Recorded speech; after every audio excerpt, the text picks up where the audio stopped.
All right, good morning, class. Good morning, Mr. Schwartz. Thank you. Thank you guys for all coming here today. Today we're going to be talking about spins. Please, we'll save the questions to the end. So first, before we even get started in all this, we're going to talk about when's a spin required. Do you have to do spins? Actually, no, you do not have to do spins at all in your primary training. The only time you really have to do spins and when it's required by the ACS is when you are being a flight instructor candidate, when you want to get your CFI. So you can go through private, instrument, and commercial without having to ever do a spin. But once you want to get that CFI license, it is required that you go up with an instructor for about 3 or 4 spins and practice them so you can just get used to them and you can try them. So anyway, for this lesson, the objectives of this lesson, first we're going to want to have an understanding of what a spin is. So we're going to have an understanding of what a spin is and why the spin occurs. We're going to want to learn how to enter a spin. So we're going to learn about the entry. And then lastly, we want to learn about the recovery so you can safely recover. Before we can even get into the airplane and go do spins, it's always going to have a basic understanding about the background of it. So spins heavily rely on aerodynamics. So it's good to have a basic understanding about aerodynamics. It's good to have an understanding about the 4 forces of flight, which are going to be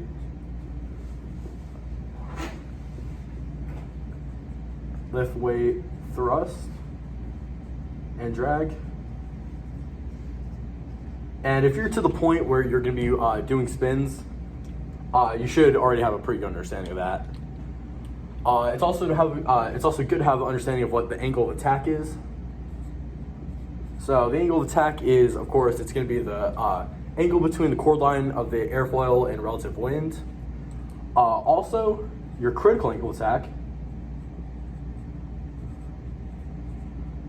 Critical angle of attack is where the wing stalls regardless of your airspeed, regardless of your attitude or weight of the aircraft. So basically, it's just where the stall occurs.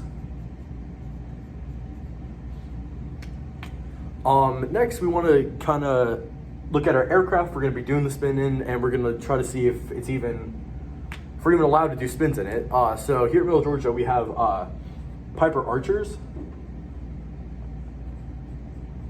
And Piper says from the factory that Archers spins are prohibited in them. So we're not allowed to do them in this. So for today's lesson, we're just going to be talking about a Cessna 172 because that's typically the trainer most people do it in. Some people do it in the Super Decathlon, some people do it in the 152, 150. But in my experience, I've done them in the 172. So we'll just go ahead and talk about that. Another important thing about your aircraft is your weight and balance. So you're going to want to make sure you're in the utility category of that airplane. Also, it's always good to have an understanding of where the spin occurs typically. Why they occur. Spins are really most likely to occur on that base, the final turn. So usually you might be on the backside of the power curve, turning base to final, flaps in, and if you get too slow, that's a pretty common error some pilots make when they're doing that turn is they get too slow and they spin. And once you're below 1,000 feet, it is very hard to recover from a spin like that, especially when you're that slow. Spins also occur on go-arounds with lots of nose up trim. So that's another error some pilots make. So now that we have kind of that background, we'll go ahead and start talking about what a spin is. So the FAA has a definition for a spin. The FAA says a spin is an aggravated stall that results in the airplane descending in a helical and corkscrew path. Personally, that is a lot of words that really don't make too much sense to me. But more simply, what they're kind of trying to say is a spin is just where both wings stall, both wings lose lift, but then one wing is more stalled than the other. So one wing is stalling more than the other. So I'm just going to go ahead and write that out right here.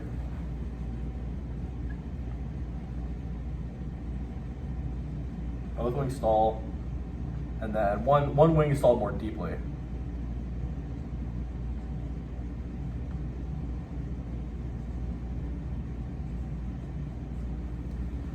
And that is also shown right here. So in our demonstration today, we're going to be doing spins to the left. So right here, this could be your left wing right here, and you can tell that the aircraft is kind of in a left bank right now. So left wing is in the spin. The left wing is going to be more solid than the right wing. If you're going to the left wing is going to produce less lift. Right wing is going to produce more lift because it's less stalled. And the left wing is going to produce more drag. Right wing is going to produce less drag. So going back into that, when you're in the spin, the wing that has the least amount of lift flies at a higher angle of attack and generates less lift out on the outside wing. So basically, that basically just sums up this little drawing I drew for you.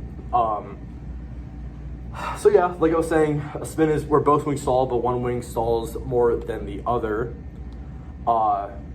And this picture just kind of goes along with this also. So now that we have that completed, let's talk about how we set up the maneuver. How do we even get to the point where we're ready to get in the airplane and actually go do spins? So first thing when we do, so we take off and we want to climb to a safe altitude. So typically safe altitude to do spins at is anywhere between 5,000 and 7,000 feet.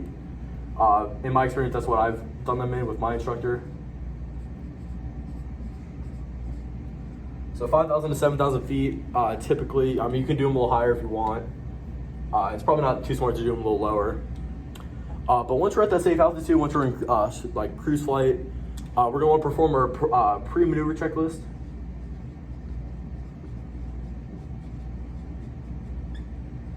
So in the Archers, the pre-maneuver checklist, also known as the approach checklist or landing checklist. The Archers, we do landing light on. We go fuel pump on, but most Cessnas are gravity fed. So on the Cessnas I've done these in, there actually is no fuel pump. But you go landing light on, fuel pump on, and then just go mixture rich. Also, it is also very smart to do clearing turns.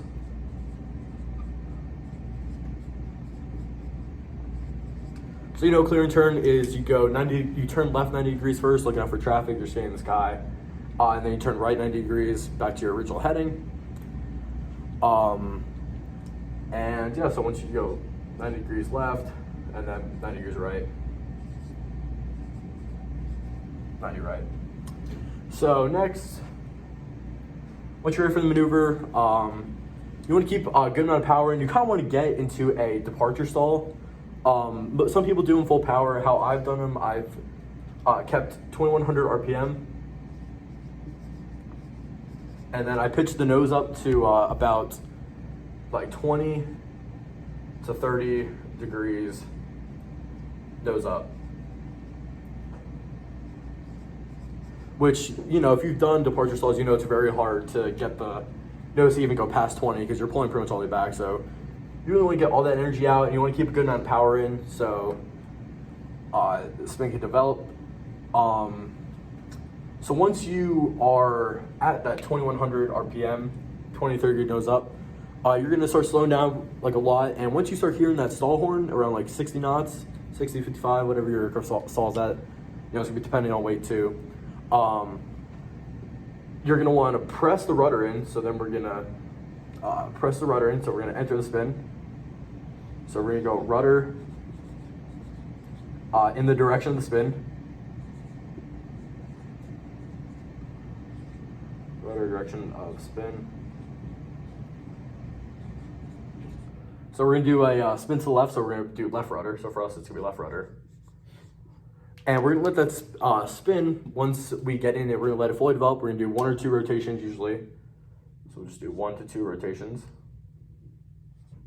1 or 2 rotations.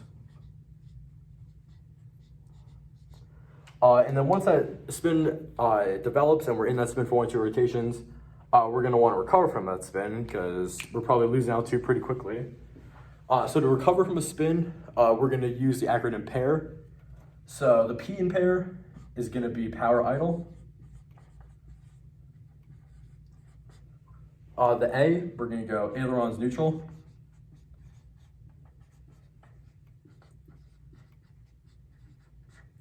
The R, we're gonna go full opposite rudder of the direction of the spin. So since we're spinning to the left, we're gonna wanna press in the right rudder, kind of to break that spin. Full opposite rudder.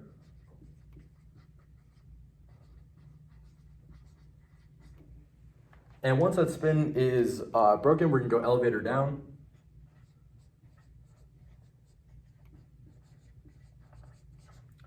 And once you go elevator down, you should kind of be out of the spin by then. And it's really important you do all these pretty quickly. You don't want to just kind of like hesitate in between them. You kind of almost want to do them simultaneously, just because you're going to be pointed nose down and you're going to be gaining a lot of airspeed pretty quickly.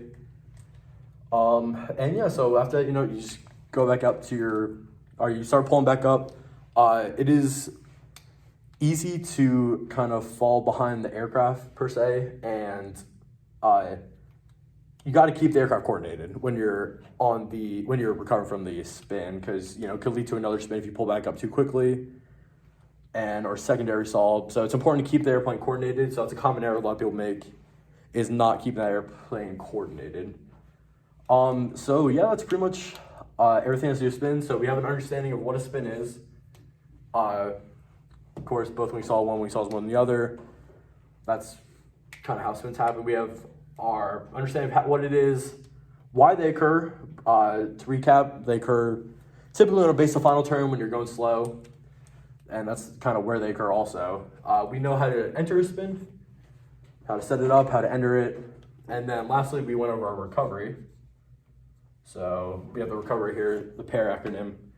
Again, spins are not required unless you want to get your CFI, but I assume a lot of people want to get their CFI, so just something that we do just so you have the understanding of how it works, how to recover from it, just in case you're ever teaching a student who gets you in that situation.